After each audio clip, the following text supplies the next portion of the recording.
Welcome back to the Hatchback Homies podcast. Episode three, probably. Three-ish. Third one we've recorded. Yeah. Yeah. So if you've watched the first two, thank you. If you haven't, maybe go back and watch those to kind of know who we are a little bit more. Today we're going to talk a little bit about... Our love of cars. Yeah, exactly. We're Pretty much. Going to take hammer and smack that on top of the head. Like, your analogies are on point tonight, my guy. I feel like that one was decent. That was not bad. That one was decent. Yeah, so today we're going to just talk about how we got into cars. James has been into them far longer than I have. Yes and no. Yeah. I liked them at one point, but I knew nothing really about them. I just knew that I liked them. Yeah. And I feel like everybody kind of starts in that position. I think anybody who grew up in the 90s kind of had that for a minute at least. I didn't grow up working on cars. I didn't grow up... Yeah, like I knew how to drive a stick at least. Like, yeah.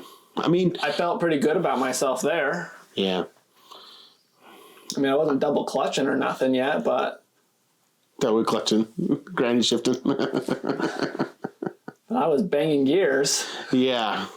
I grew up having to fix things on my cars, but that was just because that was how I was raised. We just had to fix our own stuff. So, but that, I mean... I knew how to change a tire. Upgrading, yeah. Change the oil. Like, yeah. Oil, brake pads. Yeah. My brother knew a lot, so I didn't feel like I needed to know a lot. Yeah. He took like the automotive classes in high school. I took woodworking. And you built that table we talked about last episode. Yes, exactly. Built that my senior year in high school. It somehow lasted the time. Yeah. But yeah, I was always loved Jeeps. You still have a Jeep. Yeah, I have a Jeep right now. It's up for sale, but that is something you guys will know is I can't keep a car. But the Jeep I've actually had for 4 years now. That's the longest I've had a car. I remember there was that one year you went through like 6 vehicles. It's not registered anymore because I have to re-register it because it just expired last month. Yeah, there was that one year I swear you went through like 6 cars in a year. It was a lot. It was pretty crazy. But yeah, I started I liked Jeeps and I liked it because I liked the idea of going off-road. I grew up living on a dirt road. I loved the idea of being able to take the top off. I don't know. Just the Jeep things? Yeah. Just the Jeep things. How they waved at each other. Hate the ducks? I hate the ducks. Oh, not a duck guy. I'm not a duck guy. Yeah.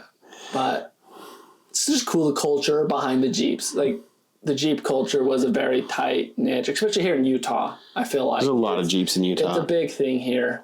But there's a lot of places to take Jeeps in Utah. It's true. And I didn't even really know that at the time as I was getting into it. Just bowing to cruise on the freeway, which is what they excel at. Yeah, and so like the first car I got to thinking like I could modify this outside of audio. I always liked messing around with audio stuff, I guess. Yeah. I guess if I go way back before the Jeep, go back to my very beginning, I'd got a Honda Civic, a 99 Honda Civic, and I was broke and I just needed a first car. So I got that. It was not a good one. It was, I shouldn't say it wasn't. It did me great. Yeah, it's Honda. One time I was going to church and the bumper fell off on me. You did tell me that. And I'm trying to think what else happened. Something was wrong with the suspension on the rear wheels. So one of them was just slightly always cambered in. That's just a Honda. I don't know why. I didn't ever try to fix it. And then I sold it to my brother, who sold it to my other brother. And then the engine blew up on him, and they just let the tow company have it. They bought the car from him for like $300, I think. Sweet. That was my first car. Nice. And then I sold it. When I sold it to my brother, I'd bought a Mazda 3. And it was my first time getting back into a manual. I drove one a little bit in high school, just one of my parents' cars. This is my first car that was a manual, and I love driving a manual. Still to this day, it's just a sucker for a manual transmission. Just the feeling of control, I think, is what it comes down to for me. The driving experience. More connected. Yeah. Just... and then I actually traded it to some lady. For a Jeep, For right? a Jeep, yep. So that's when I finally got to my... TJ, YJ? It was a YJ. So a 1993 Jeep YJ. The one you put half doors on in the middle of the winter? Yeah, I did. I made some not good decisions with that Jeep, and I regret none of them. That was, yeah. It was... That was an awesome day. So fun. We showed up to work with half doors. It was like 30 degrees. Yeah, it was December. Yeah. But it was the first car I bought thinking like, I'm going to modify this vehicle in some way or another and customize it to make it my own. And I didn't do anything too crazy on it. I was very basic. It had the smaller engine, the 2.5 liter 4-cylinder engine, and it was gutless. Absolutely gutless. It was also a manual transmission. 65 or something, right? Or not that fast. When I first bought it, it was completely stock except for stickers all over it, which I instantly pulled off because I hate stickers. But it would go up to 75, 80. If I had some good headwind, pushing me, I could hit 85. So good headwind. Like it was nothing to get you anywhere fast. Yeah. It was the manual transmission, so it got decent fuel mileage for a Jeep. But then I put a 2.5 lift on it. And some 31-inch tires. Nothing huge. And yeah, like I could get it to go 75 if there was no wind. But I remember there was one time I was driving home and it was just, wind was blowing right against me. I was in third gear going 55 and like pedal was all the way down and I was just trying to maintain. And out that way, the freeway goes up to 80. Like that's a speed limit, right? Yeah. And so like I was just barely going. It was scary. And I took the sway bars off on it, of course, when I lifted it. Of course. So every time you turn, you kind of just feel the whole Jeep just kind of lean into it. It's just a Jeep thing. I put a light bar on that. Did on the roof, right? Yeah. Above the windshield. When I first bought it, it was hard top with full doors. And I really wanted those half doors, just because I loved the way it looked with the top on. Uh-huh. And so when I saw someone on Facebook, they're like, hey, we're trading it. And I was like, oh, cool. I have some different tops that I think would work with it. So I just did it. I didn't try it, nothing. I just said, here's my full doors. They gave me the half doors. We went our ways. I went home and put them on. And realized those other tops I had didn't work. Yeah. So I was just windowless in December for like a month until I decided to buy a soft top. Right. That would work with it. So you were just cold every day. I remember you showing up in layers. Oh, yeah, I would. Because it was like snowing. And so I would go in the morning. And I would turn the heater on, but it wasn't a great heater. So I had a little secondary heater below that would kind of like blow on me. And then I would just turn on the defrost and I would drive with like my arms on the steering wheel and my fingers just over onto the heater. And I'd just be like, take it off to shift. And I'd grab it to like, for big turns. But I was just like trying to stay warm with like 5 layers. A hat, gloves, like I was trying everything to stay warm. The heater works significally worse if you blowing out the window. Have your windows open, or don't have windows and half a door. December. You guys know much about Utah. It gets cold here. Yeah, and so when I got the soft top, it was much better. But yeah, that was like my first car to modifying. And then while I had the Jeep, I finally got into another Honda. And I got the white one, right? Yeah, a 93 Honda Civic hatchback, EG hatch. Like Revmaster, man.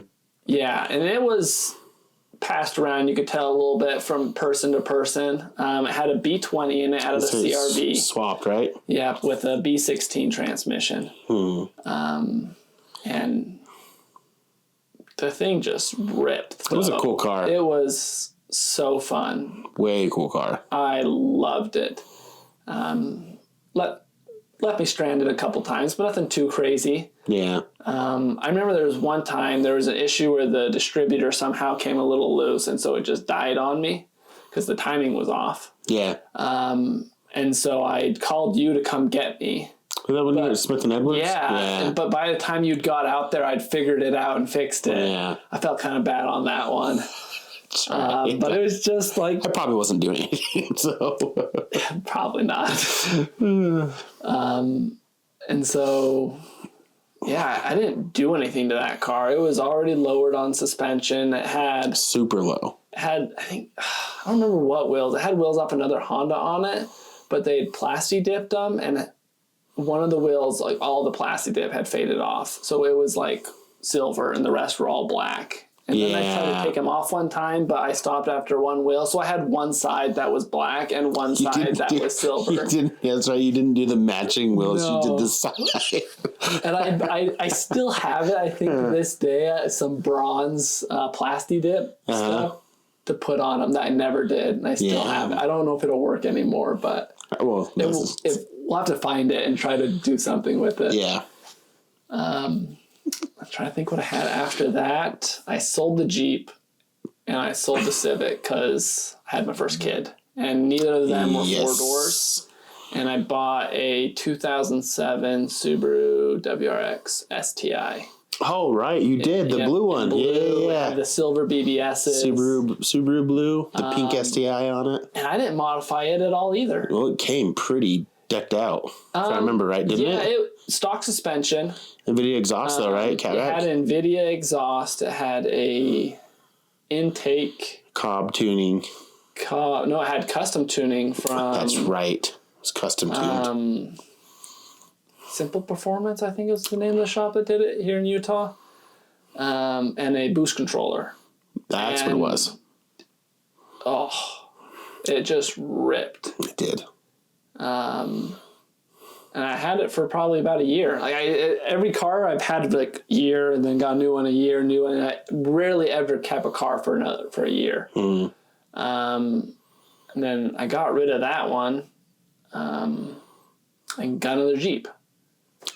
And that's the Jeep I have now. The one you have now. So I've had that one for 4 years. And that one's a what? That one's a 2013 Jeep Wrangler Rubicon 10th Anniversary Edition. I remember it had the special hood, the special color.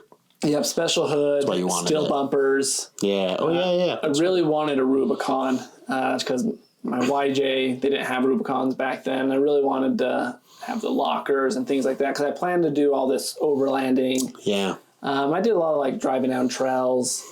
But I never really got into the overlanding. It was just wrong timing. Yeah. Got kids, life was at that point, young kids. And I put them as my priority. And so I kind of just end up just driving it. And it's not a great daily. What? It's pretty comfortable. Yeah, it's not bad. It's nice. Not great fuel mileage.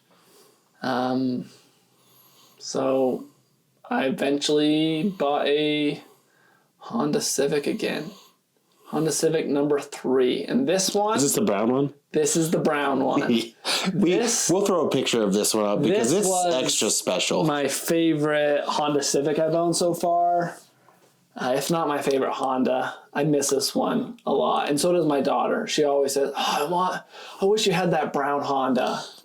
It was a cool car. I judged you pretty hard when you bought it because I went with you to buy it, to look at it, and I judged you so hard. It was. And then we went for one ride in it, and I was like, this car is actually really cool. This one was a 1991 Honda Civic wagon, the RT 4-wheel drive. Yeah. Manual transmission, but it didn't have the stock engine in it anymore. No, it had a D15 from Japan with a dual VTEC. Yeah, it was crazy. And then it had a turbo on it already as well. Mm-hmm. And then straight piped. It was so loud. Yeah. And I always said, like, I'm going to put a muffler on it. I never did. I sold it straight pipe. It was so low, too. Yeah, and it had 2 steps. So like I could be super annoying with it and just... Not could be, was. What? Yes. I was very annoying. But it was low enough that we got high centered on flat ground once. Yeah. Maybe there was a slight bump. We went through like the little... it's not even a ditch. What are those like little, the rain gutter things in the road? And we came up out of it, and the bar that they had welded on for the intercooler sat super low, and it just caught right into the ground and got stuck.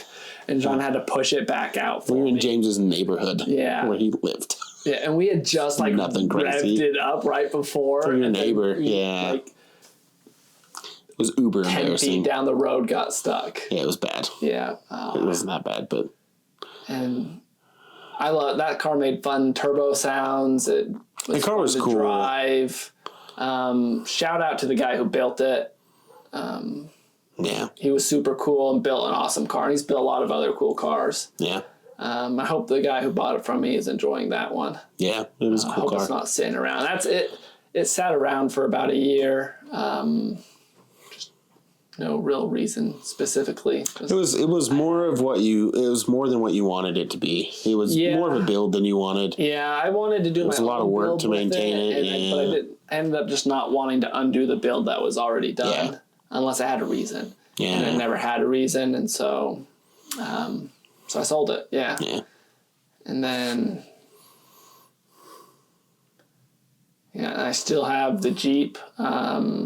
Somewhere in there, I have 3 cars. You bought the Forester. Yeah, I bought the Forester while I still had the other 2. So, 2010 Forester XT. Yeah. I missed the Subaru Rumble. Yeah. But it really was. Great.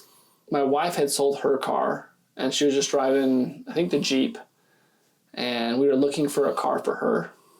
And she was interested in the idea of a Forester. And I was like, hey, well, we looked at a couple, and we're like, we're not really feeling these ones. I was like, this dealership has an older one, but it's also an XT, so it's like, it might be a little sportier, a little faster. Turboed. Yeah, and so we show up to look at it, and it's this modified Forester. It's low. Lowered exhaust, intake, Cobb tuner. And my wife looked at me and she said, you're going to buy this, aren't you? Yeah, we walked out with it. And I've had it since. Transmission went out 2 weeks later. Yeah, it did. That was a fun time. Yep. So I went to Easter Jeep Safari the week after I bought it, but it was still at the dealership, so they delivered it to our house while I was at Easter Jeep Safari. My wife locked the doors with it running on accident somehow. I think it was the Viper security system did something. And so she calls me and have to like tell her how to unlock it. Unlock it with a hanger. Yeah, and so she does that luckily. And then, so I drove it for like a week after that, and the transmission went out on it, and then it sat for a year. I tried to fix it myself twice with the help of my brother-in-law. I went through like 4 transmissions, right? So the original, and then 2 more, and then we took it to a transmission shop where they completely rebuilt one of them. Yeah. Now it drives pretty good. So yeah, it does. We just rode in it, actually. Yeah. We went to Maverick, got some drinks, some chocolate milk, some chalky milk. I'm a 3-year-old. Yeah. Loves sandwiches and drinks milk. Dude, sandwiches. Anyways. And now I have one more car that I will not announce in this podcast because it's part of our upcoming builds. Yeah. Upcoming build, and so be on YouTube. Pay attention. You'll hear us talk about that here in the future. Yeah, it's his favorite car so far. If I haven't talked about it already, it's possible that we've already talked about it before this podcast will come out. We might have mentioned it. It's possible. So if you know what it is, that's cool. If you don't, then go watch our YouTube and either wait or don't wait. I don't know, but that's the history of James when it comes to cars. History of James when it comes to cars. So tell us about yourself, Sean. Yeah. So, like I said, I wasn't really into cars until I was in my 20s. Because my first car was an 01 Chevy Malibu, and I didn't do anything with that. There's not much you can do. No. I'm sure there's someone who's done awesome things with Probably. One. It's a boat. But I put like a different radio in it, but that's just because the radio didn't work. And I don't know how I think somebody else did that for me, like my older brother or something. I always liked the individuality, though, of changing things and making them my own. And so, I mean, my first couple cars weren't anything exciting. It was like an '01 Malibu. And then in my 20s, I bought like a 13 Hyundai Elantra. That was like 40,000 miles on it, fairly new. And what I think probably what started my journey for me were my ATVs, actually. I had my two ATVs, and I modified those a lot. I've had one that I've had for like 10 years that has thousands more dollars into the motor than it should. But that was a hobby I had. We loved going to the sand dunes, riding with my family and stuff like that. And so I was modifying those a lot. And then I needed something to haul them. And so I bought a vehicle that I'm not going to say what it is because it has a pretty cool story with it that we're going to talk about later. It's also one of our upcoming builds as well. So obviously it's a truck of some kind because it was made to haul ATVs. So little spoiler there. But I bought that truck, and that was really that vehicle was really the first one that I really modified anything on. And we'll go over that later. And then my car was having issues, so I traded that in on that '08 F-150, the black one. Yeah. I think when we met before then. I think I sold my car when we met, really. Yeah, it was right around that time period, though. And the '08 F-150, I really got into. I did a short Gibson exhaust on it that dumped before the back tires, catback. Tuned it with Diablo Sport, had them write me a custom tune for it, did all the lights on it, wheels and it already kind of had wheels, so I did some Nittos on it. I don't think I ever did suspension. I did do brakes. Yeah. Drone slotted rotors all the way around. Me and my younger brother did that, pads from Power Stop. Did a Power Stop kit on it. And I had that for a little while, and it was a really good truck. And then that was when it really kind of started getting me into modifying. I just like making things my own. I mean, there's probably a million '08 F-150s with a 5.4 liter in it. You know what I mean? Good old trusty 5.4. Yes, dude. There's so many of them. Everything. And like, you know, a good portion of those are going to be black ones. And so like, I really wanted when I saw it, like to know it's mine. I just wanted that distinctive uniqueness of this is how Sean builds an F-150, you know. And I wasn't like a crazy master builder or anything like that, but I did like custom emblems. Like I bought Ford emblems and we like wrapped them, and I really wanted to be like black and purple. And so like, I don't know if they ended up that color. I think they're just black and silver. I thought there were some purple accents to it, though, if I remember right. There were somewhere. I think we ended up... Was it the rear logo that was purple? Yeah, I think so. Because it faded really bad. I bought some black and silver ones off, like, Amazon or eBay that they looked like Ford logos, but they didn't last very long, and so then we ended up wrapping them poorly. But I mean, I thought it was cool at the time, you know, stuff you do that, you know, I put tow mirrors on it. It didn't have tow mirrors. I put tow mirrors on it. Because you towed all the time. Because I towed all the time. Yeah, I did not. So I had that for a couple of years. Yeah. And I was going to college at the time, and I was driving a lot because I had to I would drive into work, which wasn't very far from my house, but then I had to drive. There were a couple of times I had to drive up to Weber State University, which was like 20 minutes from work. And then I'd drive back to work. And then after work, I'd have a class at night too, because I worked full time and went to school full time. Yeah. And the classes at night were farther away. And so I was driving a lot. I was putting a lot of miles on my truck, spending a lot on gas. Did not get like the best gas mileage. Obviously, it's a truck. So I remember I was talking to you, and I was like, I really would like to get a little commuter car. And I was like single at the time. So I was like, but I really want something fun to drive every day. And so I still remember the day you told me, hey, you should look at Volkswagen GTIs. And I'm pretty sure my response was, I don't like hatchbacks. Like 100%. And I didn't want to look at them. What's the name of this podcast? Yeah, I know. Yeah. I got him, guys. Yeah, I got him. Yeah. I got him good. Affected me.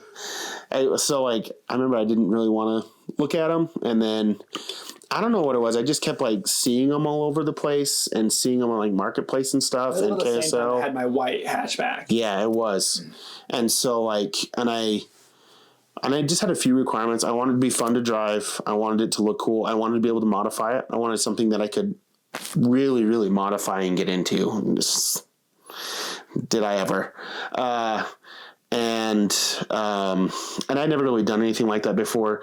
And the other requirement is it had to be manual. I did not know how to drive a manual car. I'd never learned, never had the opportunity.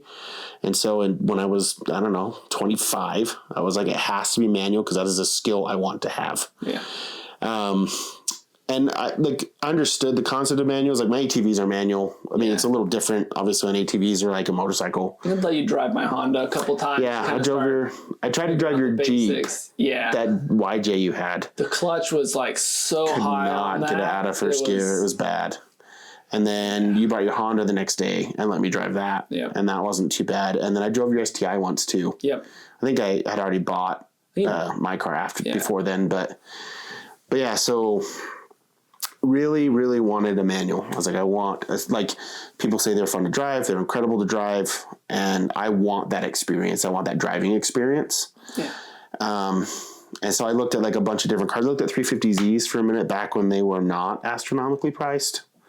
Back when they were cheap. Yeah, I could get one for like $3 or $4 that was in really good shape. But I ended up just really falling in love with the GTI, the hatchback look. I just really liked it. And so we ended up finding that one in Brigham City. No, it's up in Logan. It was in Logan. Yeah. Right, yeah, not Brigham City. You lived in Brigham City. It was in Logan. And we went and looked at one in the dark. Don't look at cars in the dark, guys. No. It's a bad deal, man. Anyways. We thought it looked a lot better than it did. Yeah. Not that it was horrible. No, it's not bad. It's actually fairly clean. It just has some weird dent. It almost looks like it's been through a hellstorm, and we just didn't catch any of that. One of the headlights didn't work. Yeah. But it was the right price, and I could get it. And so... And it drove really well. It drove awesome. It was completely stock. Yeah. There's nothing. Stock wheels, stock everything. Yeah. I came and drove it out of the town so that you don't have to worry about driving your third time with a manual transmission in town. Yeah, you did. And then let you drive it out. Yeah. And then I drove it back into town. Back road, because I was worried about killing it at a light and stuff. Yeah. And then we test drove it, and then I looked at a couple other cars, and then I was just like, I think I want that one. So we went up and got it. It was December. Yep. Again, I don't know how to drive a manual. Like I've driven a manual 100 feet, basically. Yep. So we went up, your wife came, and at the time, my girlfriend, who's now my wife, came, and I bought the car, and then we had to get it home, and it was just, I'm driving this thing home through a canyon in a snowstorm. Yeah. It was snowing good. Probably dumb idea.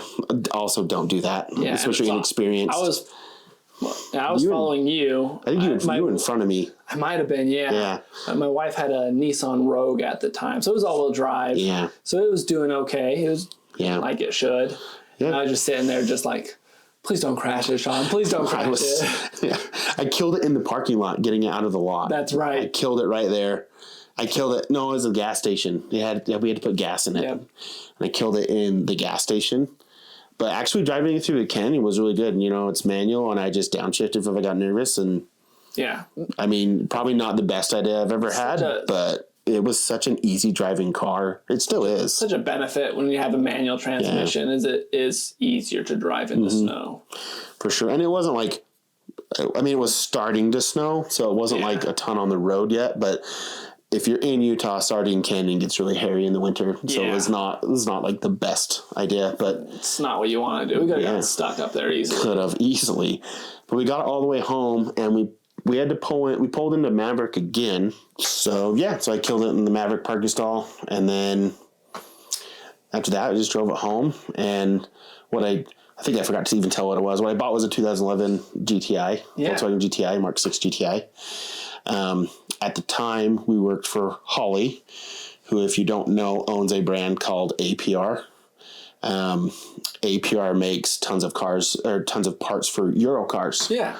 And so, because I worked there as an employee, I got a little bit of a discount, and I went through a lot of their catalog for that car. I built it over 4 years to what it is now. 2-3 years probably, yeah. Yeah, I think it's kind of... the first thing I think I did was like headlights, and then I did a power stop brake kit again because I liked it so much in my F-150. Those are kind of the first two upgrades I did, and then I did a full carbon fiber intake all the way to the turbo. The Mark 6 GTIs have some common motor problems with the timing chain tension that goes out. So I had like that fixed. Replaced all the coil packs because those are problems. I've done a water pump on it. A lot of the water lines, that was more within the last year and a half. Yeah. But all the issues with it, I fixed on it. I put a stage 2 clutch in it from South Bend? No, it wasn't South Bend. It was, I'm blanking on the name now. It's a big website. It has tons of parts for Volkswagens. I'm pretty sure I recommended it to you, too. You did, 100%. If it comes to me, I'll tell you what it was. Yeah. If you watch it on YouTube, we'll try to put it right here. Yeah, I can't remember what it was, but it was a stage 2 daily driving clutch. Yeah. Because the clutch on it was so nice. Remember when we were driving it? First clutch was smooth. So soft. It was like, oh man, it was incredible. I remember the first time I went to test drive it, and I went to push in the clutch, and I was just like, all the way in, because I was like, there's no pressure on that. There wasn't, and so I didn't want to lose the smooth drivability of it, but I also wanted to tune it. And one thing with those, at least from everything I read at the time and everything like that, was heavily recommended on the forums. Yeah, they're like, if you're going to tune it or add power, like the clutch is going to slip. And I did a stage 1 tune on it. Yeah. And the clutch did slip a little bit if I really got into it. And so I put anyways, I don't remember the name of it. I cannot remember what the name of it is. Yeah. And I bought multiple parts from anyways. So yeah, we put the clutch in, upgraded the clutch. Eventually the tires wore down, and I bought wheels and tires. I bought APR wheels. Yeah. This here is actually the first set of APR wheels. These 3 that I made our fancy table. I made this yesterday. Pretty proud of it. Anyways, clearly these have issues. Obviously hit an unfortunate pothole and bent 2 of them and chipped the paint on this one. So I had to replace them. But I put the carbon fiber wing extender on it. I did new headlights. I put that camera mirror thing in for the rear view mirror that I really liked. My brother built a subwoofer for it and we wired that in for me. What else? Eventually I bought a downpipe for it. Yeah. And a full exhaust. That runs all the way back from the turbo. Kind of just drove it like that pretty much for a while. For a while I did, and then it started leaking oil. Yep. And started looking around on it, and it was actually coming from the turbo. Yeah. So then I got to replace the turbo, which was not really a fun job, actually. I'd never replaced it. I've never owned a turboed anything. This is my first one. And so, I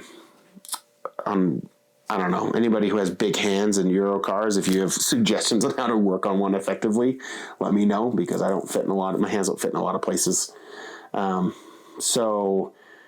But it basically came down to, I can either replace the turbo or I can upgrade the turbo with a KL4 from a Golf R and up the power on it. Yeah. And I already had all the other supporting... Stage 3. Stage 3 is what APR calls it, yeah. And I already had all the supporting mods for it except for an intercooler. And so I just bought a turbo kit and an intercooler and upgraded that, put that on over. It took a whole weekend. I've done that job twice now because I also bought that Project GTI with my brother-in-law and my wife, and we built that one similar, and that one went much smoother. It still took a lot of time. You already done it once. So I already done it once. Second time. Also, none of the manifold bolts busted off in the head. That's true. Like on mine, that was a pain. My wife is a champ. She was able to get that out with an easy out while laying on top of the motor and trying to see it with a mirror. Anyways, so upgraded the turbo on it, put a stage 3 tune on it, new intercooler. After that, I put a catch can on it too, as well. And That's about I it. think that's pretty much all I've done to it. New shifter and stuff inside internally. I put a boost gauge in it, like one of the ones that goes in the vent. Looks really clean. All in all, it's a fairly clean car. I mean, it has some dense stuff on the outside.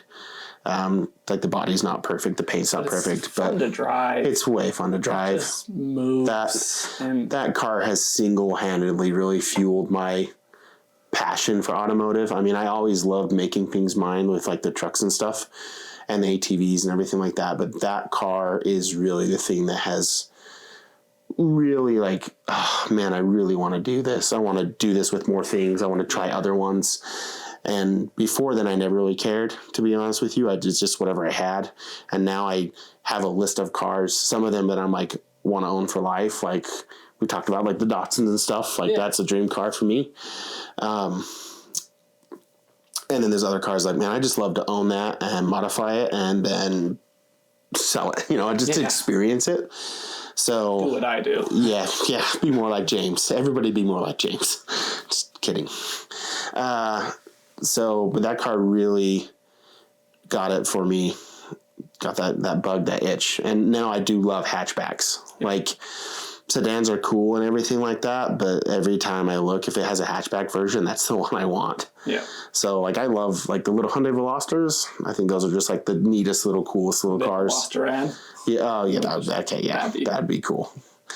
And then from there, the black F-150, I went to look at my F-350 that I have now, and it was on a holiday, so I was like, I can't buy it. I'm just going to go look at it. And I've been looking at these. I wanted an F-350 with the 6.8 liter V10 in it, the gas motor. Yeah, something that could actually tow a little bit better. Yeah, something that could tow better, a little bit more, heavier loads. I had the car, so like, I really love the F-150 as a daily because it could do everything. It could tow pretty good. It could put stuff in the bed. It had lots of room in the cab. It was fairly comfortable. You could modify it. You could add stuff to it. I think if you need to do truck things, but you can only have one vehicle, like an F-150, a 1500 of a Ram or a Chevy, those are great for that. They fit most places, parking garages, they fit, all that kind of stuff. But I had the GTI and I was building it, working on it. It was fairly reliable at the time. It's not as much now sometimes, but I was like, well, I should go look at, I want to go look at this other truck. I want to kind of get a bigger one that is okay just to sit. Like I don't need to drive it all the time and stuff like that. And so we went and looked at this F-350. It was a 2010 F-350. It is a Cabela's edition, which is fairly, I don't know. I've no idea they even made those. Yeah. I didn't know either. It was up for sale for a long time. And for a long time, it was the most expensive one. And then when I went and looked at it, it was like the cheapest one. Cause like the 6.8 liters is a really good motor, like above 200,000 miles with very little, like oil changes on time and spark plugs. It's for a very specific need. It is. Terrible fuel mileage, awful fuel mileage. So, but they were really expensive. They sold really quickly. And so even though I knew that's what I wanted, I went and test drove one that was in shambles. Like that one would have been a lot of work to fix, but I just fell in love with how it drove and the motor and just the truck itself. And so I knew that's what I wanted. And so I just watched the market and finally looked at this one. I was like, I was going to test drive it. I'm not going to be able to buy it. And I ended up taking it home that day to my wife's astonishment. So yeah, I ended up with the 2010 F-350, the Cabela's edition. So for those of you who don't know, from what I understand, back in the day, Ford did like the special editions. They had like the Harley Davidson ones. Those are a little more common. So I guess in that year range or something like that, they did the Cabela's one. And so it has a custom paint job, two-tone, Cabela's logos all over it. There's a gun safe in it, right? Has a gun safe under the rear seat for like rifles, shotguns, and then it has a gun safe in the center console as well. So the center console is only like this deep, and then there's a key in the floor. The bottom of it opens and it goes all the way down. So they want to make a truck like American. Yeah, it's more an American truck. than a big truck already is. Yeah, it has the custom leather seats, the floor mats, the mat in the bed, all that came with it. So. I ended up buying that, and I love that. That is probably my as much as I love the GTI and how quick and nimble and fast it is, like the truck is just one of those vehicles that I don't know if I'll ever sell. Like truly, I love it. It photographs well. That need that you have as well. It does so well. It does. So we'll probably go more in depth on that in a later date. But very, very cool truck. Everybody who sees it thinks it's pretty cool too. Not to toot my own horn, but I love that vehicle. And that's kind of, I haven't owned obviously quite as many vehicles as you have. And then obviously I just bought a vehicle that we're going to be doing the build on. Yeah. We talked about it a little bit earlier, so there's another little spoiler there. We'll go over that. You know it's a truck. I have not owned it the whole time. Anyways, it's kind of a cool story with that we'll go over when we kind of talk about it more. But so stay tuned for that. But yeah, that's kind of been my automotive journey up to this point. James has worked in automotive ever since we met. Yeah, we started at Holly. Yeah, and then you went to Edge Products, Diablo Store, all the tuning groups that they own. APR, like we talked about. Worked in a handful of different jobs there, and then I went and worked for a bumper company for Jeeps and stuff, overlanding, and some pretty hardcore bumpers that were really awesome. Yeah, roof racks, all that sort of gear. And then just stayed in the industry from there. Just hooked. Yeah. I have not worked in automotive as much, so part of this too is I want to get back to being automotive. I love the automotive industry. It's a cool industry to be in. I love the passion behind it, the uniqueness behind it. Like I said, that's what got me into wanting to even build cars is I want to look at a car and know that's mine. That's how I made it. I did the stuff I like on it. Even if other people don't like it, it doesn't really matter. Yep. Because I built it for me. I'm the one who drives it every day and looks at it every day. So, I don't work in the automotive industry right now, and I'd love to get back to it. But I work for great companies too. But yeah. So it's the automotive journey has been pretty cool. And then we just up to present day, we just went to SEMA. So. My wife and I also bought a Forester XT. I forgot to mention that one. Oh, yeah, the Forester, but you're already selling that one. Yeah. Here, so you had it for 2-3 months? Maybe. It was a really good deal. It was a good deal. You can probably flip it and make some money off of it. It was a good deal. We put a little bit of work into it, did the timing belt and stuff like that. Yeah. And then just not quite what we thought it was, what we were looking for, what we thought it was going to be. Yeah. It was great car. More of a commuter. And it hasn't been. Yeah, so. Instead, I commute in my F-350 every day with the terrible gas mileage. We talked about that earlier. Yeah. Not a great commuter, but I still love it. So it is fun to get in and drive. It deserves some love. Yeah. Oh, yeah. It's sat quite a bit while you've had some other cars. Yeah, so it has. But it was always there when you needed it. Yeah. It's the trusty. It is my most reliable vehicle that by far starts every time. It's our most reliable vehicle because can't keep, the car I have right now that I haven't spoken about is actually fairly reliable. Cross my finger, knock on wood. That's not, the stool is. The stool is. I almost knocked on the glass and then I almost knocked on the wall. Yeah. The only issue I've ever had with that truck is the transmission temp sensor went out. So it would just force me to do a transmission service, which is fine. So that wasn't too bad, actually. But other than that, it's been oil changes and... Yeah. So if you've listened to this podcast... This one went a little long. Enjoyed it. If you have a car journey, message us or comment below or reach out in some way. We'd love to hear it. Yeah. We, like I said, we got into this, I think we said it in our last podcast, but we got into this because of the journeys and the passions behind stuff. We love looking at cars and taking pictures of cars and working on them. Yeah. But even more importantly, we love to hear about the people behind them. People, like I said, it's that uniqueness. It's that people have that passion and they're like, I'm going to build it this way. And I like hearing why they built it that way. Oh, yeah. Because it's cool to get those perspectives. So everybody's a little bit different. Everybody's got this car that they like or this modification or this style. And some people are extremely unique, even like on far spectrums of that. And it's awesome. It is awesome. It makes everything, being unique makes everything better. Yeah. Yeah, we love hearing those stories. Yeah. We could sit around and talk about cars all day. That's what we're doing right now. That's what we're doing right now. So, yeah, feel free to hit us up. Yeah. Okay. And thank you for watching. Yeah, thanks for watching, guys. And I'll catch you on the next one.